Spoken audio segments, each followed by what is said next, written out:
नहीं, वो भी आप लोग ही मीडिया वाले ही कह रहे थे। अच्छा, डॉक्टर साहब तो कभी नहीं बनना चाहते थे। अच्छा, ऐसी कोई बात उन्होंने कभी की नहीं है।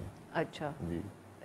तो सर मतलब तो क्या? फिर हाँ, आप लोगों ने वो कहा कि इसने सजेस्ट करा। देखिए, वहाँ आदमी दो ही थे, एक शहबाज शरीफ साहब थे और एक राजा रियाज साहब थे। अच्छा। वही बता सकते हैं कि क्या हुआ, और क्योंकि एक ने सजेस्ट किया होगा, दूसरे ने अप्रूव किया होगा। नहीं सर, बट जो आपकी पार्टी में मुशावरत हुई, इत्तेहादियों से मुशावरत हुई, वहाँ कौन से नाम सामने आए थे? नहीं, वो मुशावरत होती है ना। नहीं तो फिर मुशावरत ये में भी सर फैसला कोई तो जो शख्स वहाँ पर होता है वही करता है। और जो हमारी तरफ से थे, शहबाज शरीफ साहब, तो वो पार्टी के सदर भी थे, वज़ीर आज़म भी थे, उनके पास तो कुल्ली इख्तियारात थे।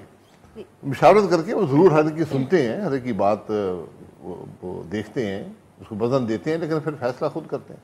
नहीं सर, बट जब मुशावरत हुई थी तो कौन से नाम, जैसे ख्वाजा आसिफ साहब कह रहे हैं हमने तो डॉक्टर अब्दुल मालिक बलोच का नाम डिस्कस हुआ था। नहीं, मैं मुशावरत में शामिल नहीं था, लेकिन मेरा नहीं ख्याल कि डॉक्टर अब्दुल मालिक ये ओहदा कभी कबूल करते।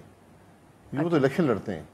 सही। वो पिछले 4-5 साल से बहुत मेहनत कर रहे हैं और पार्टी के लिए, और अक्सर ही मैं जब भी उनसे रब्ता करने की कोशिश करता हूँ तो वो हल्के में होते हैं, तुरबत में होते हैं या किसी और इलाके में होते हैं।